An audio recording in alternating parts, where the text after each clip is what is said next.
नमस्कार मेरे प्यारे विद्यार्थियों। एमएस वर्ल्ड की ऑनलाइन कक्षा में आप सभी का हार्दिक स्वागत है। मैं मयंक श्रीवास्तव। आज हम एक ऐसी क्लास पे चर्चा करेंगे जो उन विद्यार्थियों के लिए महत्वपूर्ण है जो विश्वविद्यालय द्वारा होने वाली आयोजित परीक्षाएं जैसे बीए, एमए, बीएससी, एमएससी या ऐसी ही और परीक्षाएं जो व्याख्यात्मक प्रणाली पर आधारित हो, उन सब परीक्षाओं में हम कैसे अधिक नंबर प्राप्त कर सकें या कैसे एक बेहतर कॉपी लिख सकें जिसके माध्यम से हम अच्छा नंबर प्राप्त कर सकें। मेरे प्यारे विद्यार्थियों, हमने कई बार ऐसे कहते हुए सुना है कि हमने लिखा तो अच्छा था, हमने मैटर भी अच्छे डाले थे, पर पता नहीं किस एग्जामिनर ने हमारी कॉपी चिपकी जिसने हमको अच्छा नंबर नहीं दिया। मेरे प्यारे विद्यार्थियों, मैं आपको बताना चाहूंगा कि मैटर अच्छा लिखना, अच्छी राइटिंग होना, ये तो हमारे लिए महत्वपूर्ण होता ही है। साथ ही साथ यह भी महत्वपूर्ण हो जाता है कि हम अपनी कॉपी को कैसे प्रस्तुत करते हैं या हमारे लिखने का तरीका कैसा है या लिखने की जो स्टाइल है वो कैसी है, क्या वो एक अच्छी स्टाइल है या नहीं है। मैं आपको थोड़ा और अवगत कराना चाहूंगा कि जो भी एग्जामिनर हमारी कॉपियां चेक करते हैं वो या उनके पास बहुत कम समय होता है और उस कम समय में हमारी कॉपी वो चेक करते हैं। तो जाहिर सी बात है कि कम समय में वो कैसे हमारी कॉपी को जज करेंगे या कैसे जो है हमारी कॉपी को अधिक बेहतर तरीके से चेक कर पाएंगे। तो कहीं ना कहीं विद्यार्थियों, हमारे लिए भी यह महत्वपूर्ण हो जाता है कि हम एक स्मार्ट कॉपी प्रस्तुत करें जो वह भले ही कम समय में क्यों ना हो, वह भले ही जल्दबाजी में क्यों ना हो, किंतु हमारी कॉपी को चेक करना उनकी मजबूरी हो जाएगी। कैसे मजबूरी हो जाएगी? यदि हम अपनी कॉपी को बेहतर तरीके से लिखते हैं, जैसे सपोज करिए कि हम कोई डायग्राम बनाते हैं, तो जाहिर सी बात है जब वह कॉपी किसी एग्जामिनर के पास जाएगी और डायग्राम बना रहेगा तो वो डायग्राम को देखकर समझ जाता है कि ये कॉपी किस प्रकार के विद्यार्थी की, क्योंकि डायग्राम जो बना होता है या कुछ भी मैपिंग हमने किया है या कुछ ऐसी चीजें उसने बनाई है जो एक अलग से हटकर प्रदर्शित हो रही हो, जो अलग से हटकर हमको दिख रही हो, तो जाहिर सी बात है उसी को देखकर वह यह अनुमान लगा लेता है कि कहीं ना कहीं ये जो विद्यार्थी रहा है या जो विद्यार्थी है वह एक बेहतर विद्यार्थी है या उसकी जो लिखने की शैली है वह कहीं ना कहीं बेहतरीन होती है। तो यह उसकी मजबूरी बन जाती है कि वो हमारी कॉपी को अच्छे तरीके से या बेहतर ढंग से चेक करे। हालांकि व्यवहारिक जीवन में हम देखते भी हैं कि जो नंबर होता है वो कहीं ना कहीं जनरल मार्किंग, मतलब कि जैसे सबको नंबर मिला है उसी के आसपास प्रत्येक विद्यार्थियों को नंबर मिलता है, पर उनमें हमने ये भी प्राप्त किया हुआ है, यह भी देखा हुआ है कि जो विद्यार्थी कुछ ऐसे विद्यार्थी होते हैं जो बेहतरीन नंबर प्राप्त करते हैं या उनसे हटकर नंबर प्राप्त करते हैं या अच्छा नंबर प्राप्त करते हैं। तो मैं आपको बताना चाहूंगा कि वे वही विद्यार्थी होते हैं जो अपनी कॉपी को बेहतर तरीके से उस एग्जामिनर के सामने प्रस्तुत करते हैं। अब जब कॉपी बेहतर होगी, कॉपी अच्छी होगी, तो जाहिर सी बात है कि जब हमारी मेहनत और हमारा एक्सप्रेस करने का तरीका अच्छा होगा तो जाहिर सी बात है कि नंबर एग्जामिनर कभी नहीं काट पाएगा। तो क्यों काटेगा? फिर इसका काम ही है कि वो अच्छे से कॉपी चेक करे और आपके द्वारा लिखे गए या आपके द्वारा प्रस्तुत किए गए विचारों को सही तरीके से प्रस्तुत कर पाए। तो हम आइए थोड़ा सा कुछ जानते हैं इसके बारे में कि कैसे हम अपनी कॉपी को बेहतर तरीके से प्रस्तुत कर पाए। हमारे सामने एक उदाहरण लेते हैं, जैसे मान लो कि अभी हाल ही में परीक्षा आयोजित होने वाली है प्रोफेसर राजेंद्र रज्जू भैया विश्वविद्यालय की सेमेस्टर प्रणाली के अंतर्गत जितने भी ऑड सेमेस्टर की परीक्षाएं हैं वो आयोजित होने वाली हैं। तो उसी को दृष्टिगत या वहां की जो परीक्षा प्रणाली है उनको ध्यान में रखते हुए हम देखते हैं, जैसे मान लीजिए कि जो प्रोफेसर राजेंद्र सिंह रज्जू भैया विश्वविद्यालय है, यहाँ की जो बीए की कॉपियां होती हैं उसी को हम एक अपना अध्ययन बिंदु बनाते हैं। जैसे सपोज करते हैं कि यहाँ की जो परीक्षाएं होती हैं उनमें कुल 3 खंड होते हैं। कितने? कुल 3 खंड होते हैं। जैसे मान लो कि हम यहाँ पे लिखते हैं खंड आ। यहाँ से कुल जो क्वेश्चन आते हैं वो 3 आते हैं। अब हम बात करें खंड बा की, तो खंड बा में कुल हमको 4 प्रश्न देखने को मिलते हैं। अगर हम बात करें खंड सा की, तो यहां से हमको कुल 2 प्रश्न देखने को मिलते हैं। अब इन्हीं को आधार बिंदु बनाते हुए हम यह देखते हैं कि कैसे इन प्रश्नों को हम सही से या सिस्टमैटिक ढंग से कैसे देखने का प्रयास करें, कैसे इनको लिखने का प्रयास करें। आप एक बार फिर से देख लीजिए।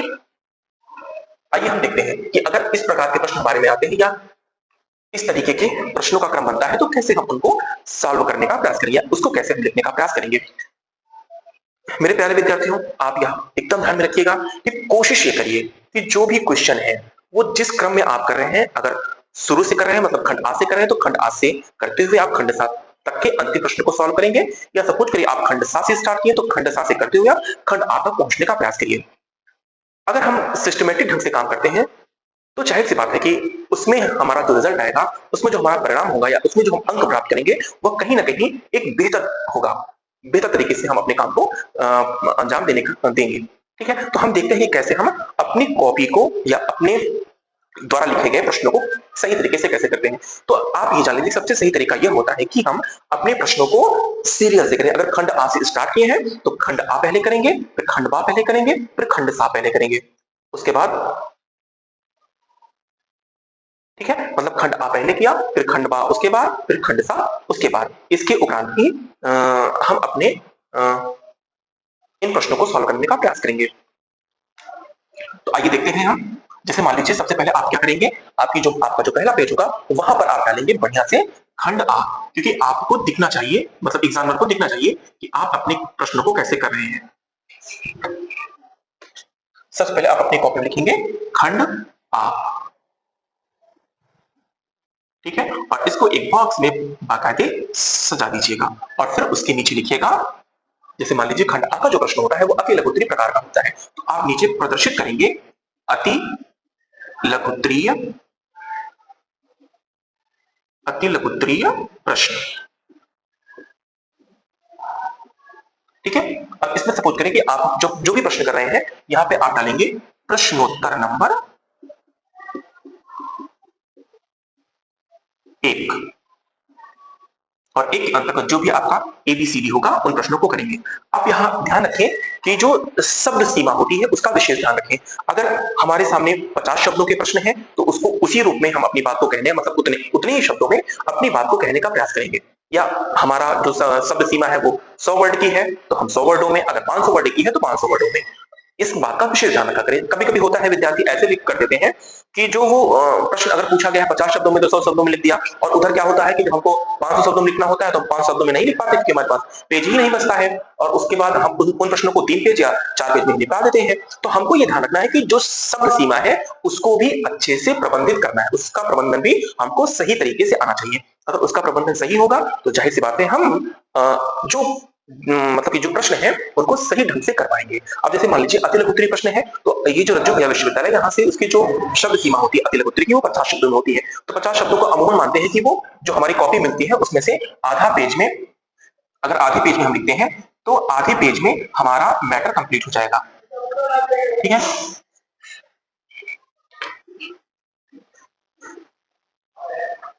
इसके बाद आता है आपका खंड बा के प्रश्न। खंड बा में हम ध्यान देंगे, पहले वहां जब हमने इनको किया कुल 3 प्रश्न होंगे तो लगभग आप 1 पेज ले सकते हैं इनको करने में, फिर अगले पेज में आप 2 प्रश्नों को खत्म कर सकते हैं। फिर अगला जो पेज आएगा इसके बाद जो तीसरा पेज होगा वहां पे आप फिर से लिखिएगा खंड बा, और इसको भी बॉक्स में करते हुए है ना, अब आप लिखेंगे लघु उत्तरीय प्रश्न। यहाँ पे आप इसको प्रदर्शित कर देंगे लघु उत्तरीय प्रश्न। ठीक है, और जो भी प्रश्न होगा वहां पे आप डाल दीजिएगा प्रश्न। सपोज करिए कि हमारा प्रश्नोत्तर नंबर यहाँ पे 2 होगा, प्रश्नोत्तर नंबर 2 इसको बॉक्स में डालते हुए अगर आप चाहें तो थोड़ा सा यहाँ पे कलाकारियां भी कर सकते हैं। जैसे मान लीजिए कि आप यहाँ पे थोड़ा स्टार बना दीजिए या जो भी आपको अच्छा लगे थोड़ा सा यहाँ पे आप प्रदर्शित कर सकते हैं। ठीक है, मतलब थोड़ी कॉपियां हमारी हट के दिखे, जो हमारे जो एग्जामिनर होंगे जिसके पास हमारी कॉपियां जाएंगे, कॉपी जाएगी, वो उस पर हमारा जो हमें लिखा हुआ है उस पर वो फोकस करने पे मजबूर हो जाए या उस पर वो अधिक ध्यान दे सके। इस बात का विशेष ध्यान रखिए। हाँ, लेकिन एक आप लोगों को सलाह जरूर है कि आप उन्हीं चीजों का प्रयोग करिएगा जो एग्जाम या परीक्षा की दृष्टि से है या जो परीक्षा की गाइडलाइन होती है उसी का उपयोग करें। सपोज करें कि हम स्केच का उपयोग करते हैं तो ऐसे स्केच जैसे लाल है या उन सब स्केचों का उपयोग न करें जो विश्वविद्यालय के द्वारा प्रतिबंधित या जिसका उपयोग नहीं करना चाहिए। उन ऐसी चीजों का हम प्रयोग न करें, या कॉपी में ऐसी कोई डिजाइन बनाने का प्रयास न करें जो हमारे लिए गलत हो, जो हमारे लिए सही ना हो। जैसे मान लीजिए कि परीक्षा में अगर आप रोल नंबर डालने का प्रयास करते तो सही नहीं माना जाता है कि कॉपी की कोडिंग हो जाती है, और जब कोडिंग इसीलिए होती है ताकि किसी को पता ना चल सके कि कॉपी किसकी है। तो हम क्या ध्यान रखेंगे कि ऐसी कोई भी गतिविधियां इसमें संचालित न करेंगे जो विश्वविद्यालय के द्वारा प्रतिबंधित की गई। बाकी हम अपनी कॉपी को जिस बेहतर ढंग से सजा पाए उस बेहतर ढंग से सजाने का प्रयास करेंगे। इस बात का आपको ध्यान रखना है। तो हमने खंड बा लिखा, फिर उसके बाद मैंने लिखा लघु उत्तरीय प्रश्न, फिर मैंने लिखा प्रश्नोत्तर नंबर 2। अब आप थोड़ा सा ध्यान रखिए कि ये जो हेडिंग आप डालते हैं उसकी राइटिंग, भले ही आपकी राइटिंग अच्छी है तो अच्छी बात है, थोड़ी कम अच्छी है तो जो ये स्केच से आप लिख रहे हैं, जो मोटी हेडिंग डाल रहे हैं, उसको थोड़ा बेहतर, थोड़ा सा सजा के लिखने का प्रयास करिएगा। अब यहाँ पे हम जैसे मान लीजिए इसको लिखा, और अंडरलाइन का भी विषय ध्यान रखिए कि जो भी हम स्केच से लिख रहे हैं उसको अंडरलाइन करने का प्रयास जरूर करें। अब यहाँ पे हमने लिखा खंड प्रश्नोत्तर नंबर 2। अब जो भी इसके हैं ABCD जो भी प्रश्न हैं उनको यहाँ पर हम लिखेंगे, और जो प्रश्न आ रहे हैं, सपोज करिए कि ऐसा कभी कभी होता है कि हमको वो प्रश्न ना ही आ रहे हैं, हमको वो प्रश्न बहुत कम आ रहे हैं, तो जैसे मान लीजिए कि वो कुछ भी पूछ रहा है और जो भी पूछा है उसको आप यहाँ पे लिखेंगे, और यहाँ पर लिखने के बाद आप यहाँ पर उस चीज को आगे लिख सकते हैं ना। जैसे मान लीजिए उसने पूछा कि यशोवर्मन की विजयों का उल्लेख कीजिए, तो आप क्या लिखेंगे कि यशोवर्मन की विजय, है ना, और आप उसके बारे में जो जानते हो उसको यहाँ पर आप लिखने का प्रयास करिए। ठीक है, ऐसे ही हम अगले में जाएंगे। हाँ, एक बात और, इन प्रश्नों को जैसे मान लीजिए जो यहाँ के विश्वविद्यालय वो लगभग 200 शब्दों में इन प्रश्नों को पूछने का प्रयास करता है, तो हम अमूमन देखते हैं व्यवहारिक रूप में कि दो पेज में हमारे ये प्रश्न कंप्लीट हो जाते हैं, तो लगभग 2 पेज में आपको इनको करना है, 2 पेज में इनको खत्म करना है, इस बात का आप विशेष ध्यान रखेंगे। चलते हैं आगे, हम खंडसा के प्रश्नों को देखते हैं।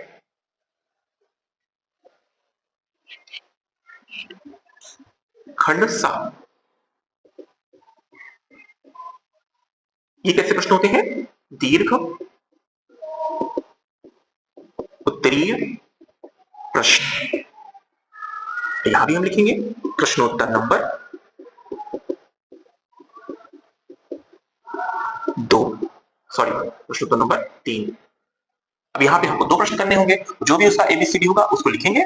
ठीक है, अब यहाँ ध्यान रखना है कि ये जो प्रश्न होंगे कम से कम आप इसको 5 पेज में, क्योंकि वो उसकी जो शब्द सीमा होती है वो कितने पेज की होती है और कितने शब्दों की होती है, लगभग 500 शब्दों की होती है, तो हम अमूमन मानते हैं कि 100 शब्द जो विश्वविद्यालय की कॉपियां होती हैं वो एक पेज में 100 शब्द आते हैं, तो हम इस प्रकार के प्रश्नों को 5 पेज में कंप्लीट करेंगे।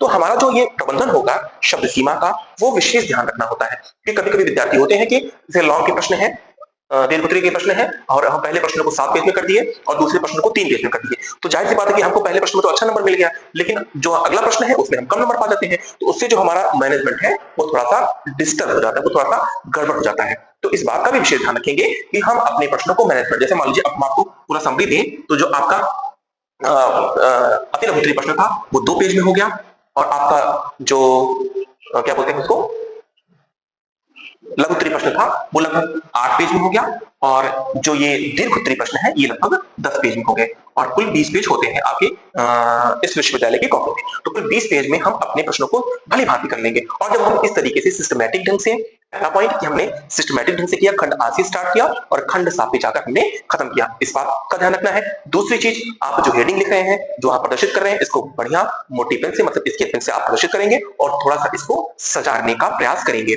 तीसरी चीज आप क्या करेंगे कि जो शब्द सीमा है उसका विशेष ध्यान रखेंगे, जो पेजेस हैं आपका विशेष ध्यान रखेंगे, ताकि सही तरीके से हम पूरे प्रश्नों का जवाब या पूरे प्रश्नों का उत्तर भली भांति दे सकें। इससे क्या होगा कि हमारी जो कॉपी होगी वो एक बेहतर कॉपी होगी। ये तो हुआ हम प्रश्नों को करने का। एक और पॉइंट हम देखते हैं कि और हम कैसे अपनी कॉपी को बेहतर बना सकते हैं। अब आप ध्यान रखिए, जैसे मान लीजिए आप कोई प्रश्न कर रहे हैं, दीर्घोत्तरी, लघुत्तरी या कोई भी प्रश्न हो, अगर उसमें कोई भी डायग्राम आता है, कोई भी चीजें आती हैं, तो उसको आप सबसे पहले किसी भी डायग्राम पर प्रदर्शित करने का काम करें। जब हम डायग्राम पे प्रदर्शित करते हैं, कोई भी मैटर हो उसको डायग्राम पे ले जाकर प्रदर्शित करते हैं, तो जाहिर सी बात है कि डायग्राम के माध्यम से हम अपनी बात कहने, जो हमको कहना है वो सरल तरीके से कह पाते हैं, और साथ ही साथ जो एग्जामिनर है उसको भी अपनी बात को भली भांति या सही तरीके से समझा पाते हैं। तो कम समय में हम एक अच्छी कॉपी लिखने का या कम समय में एक अच्छे मार्क्स पाने का काम करते हैं।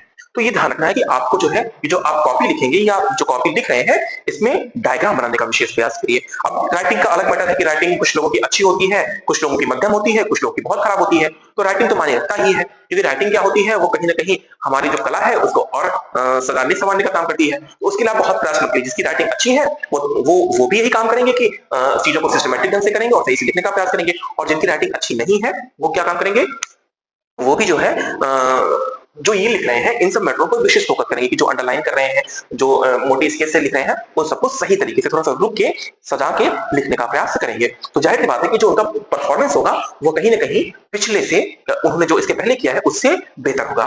ठीक है, आप इन सबका विशेष ध्यान रखेंगे तो जाहिर सी बात है आपकी अच्छी कॉपी होगी। बाकी आप लोग पढ़ाई अच्छे से करिए, क्योंकि परिश्रम का कोई तोड़ नहीं होता, जितना आप मेहनत करेंगे उतना ही अच्छा आपको परिणाम देखने को मिलेगा।